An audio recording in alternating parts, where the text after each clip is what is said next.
This is a short video about my first TrueNAS server PC that I've built about 3-4 weeks ago. I haven't been running it 24/7 since then. I just want to make a quick video and show the hardware that I have in here and why I decided to make a TrueNAS server. Go ahead and start with the basics.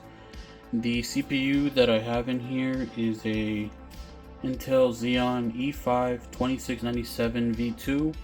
It is a 12-core processor. The reason I bought it was because it was pretty cheap for the amount of cores it has, and it supports ECC memory. The motherboard is an ASUS P9X79 WS IPMI. It is a server board. It does support ECC memory. I currently have 34 gigs of DDR3 ECC memory. So far everything's working normally, no problem so far.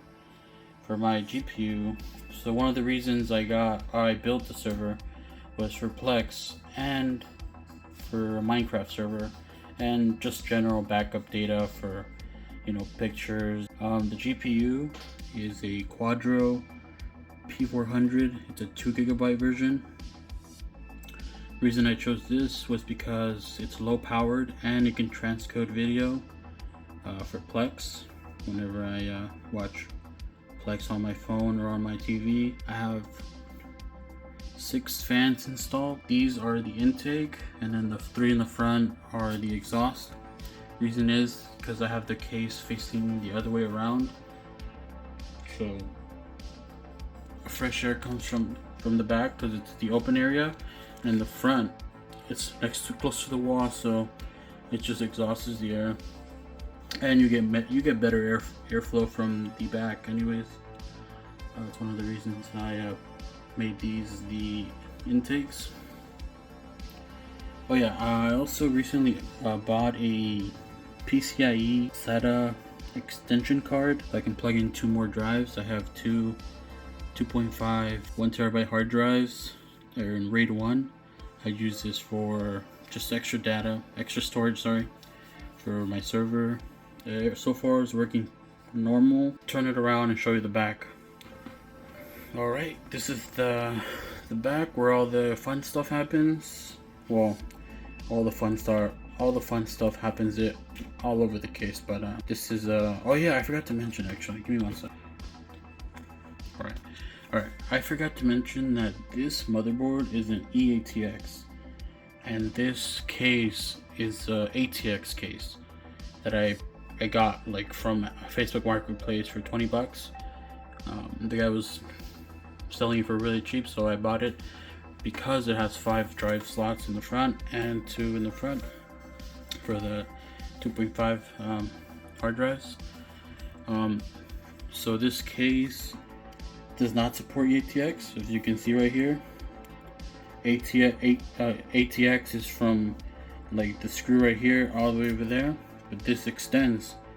So what I had to do was put electrical tape behind the board, because the board would touch the case, and there's there's pins that touch the case if it doesn't have the tape, and I just put it just in case it shorts something or anything like that. So I put electrical tape in the back so that the pins or whatever it's touching, it's just touching the tape. I put multiple layers. I don't know if it does anything. So far nothing's happened, but that's one of the things I had to do, because this case does not support the ATX motherboards. But you see I had some tape running off from here. So far it's been working, so hopefully nothing happens, knock on wood. Alright, so here is the back again. This is where I have my hard drives. And here's the power supply. So the power supply is a 500 watt 80+ gold, just for the power efficiency. The server's running 24/7, so if you ever decide to build a TrueNAS server, or pretty much any server in general, you want something that can be efficient with your power. This was cheap, it was 30 bucks. It's a Cooler Master?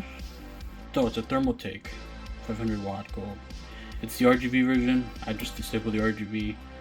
I don't use it, but let's go to the drives. Here I have, I'm gonna remove this one. This one was doing nothing the whole time, but these are the 4 that I use. The 2 up here are 4 terabyte. So 4 terabyte in RAID 1. I use this as just general backup, you know, pictures, videos. Sometimes I download games there that I want to re-download later on. Let's see, what else do I download on this or transfer? Save files, I guess, cloud storage, something like that. I haven't really been using the server too much, but besides Plex, but the hard drives are there if I ever need them. They are working perfectly fine at the moment. So let's go down to the last 2.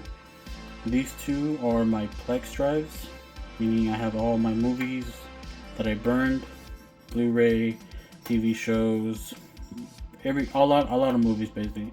They're both 6 terabyte in RAID 1, meaning that you could only use 6 terabytes total from this RAID 1, but you get if something happens to your drive, you always have another one. One of the reasons I decided to build a server was because of that. You can RAID 1 and your drive and your data is saved. Before this, I believe I had here, let me show you. I had one of these. It's an external hard drive case thingy where you put a hard drive in here and you just plug it into the power and then you connect that to the computer. I had this with a 8 terabyte drive at one point. I had all my movies, all my stuff, everything on that. 8 terabytes.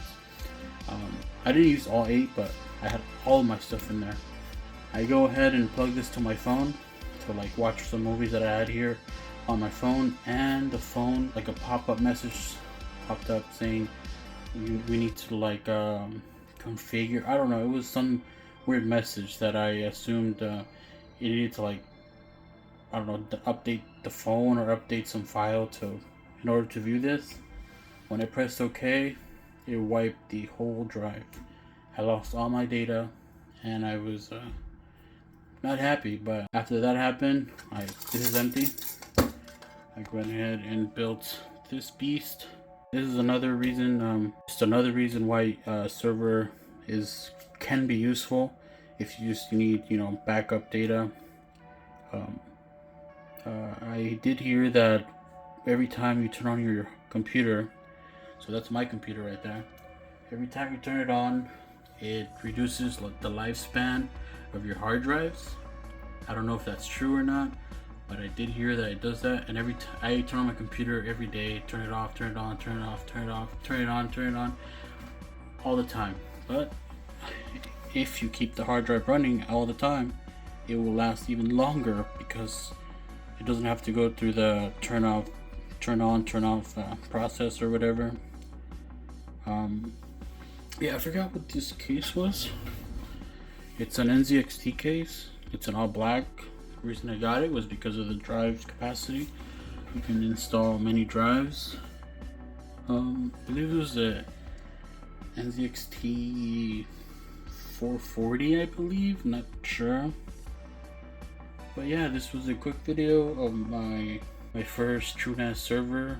Thanks for watching my videos, and leave a comment if you have any questions or if you want to see anything else about this server. Thank you.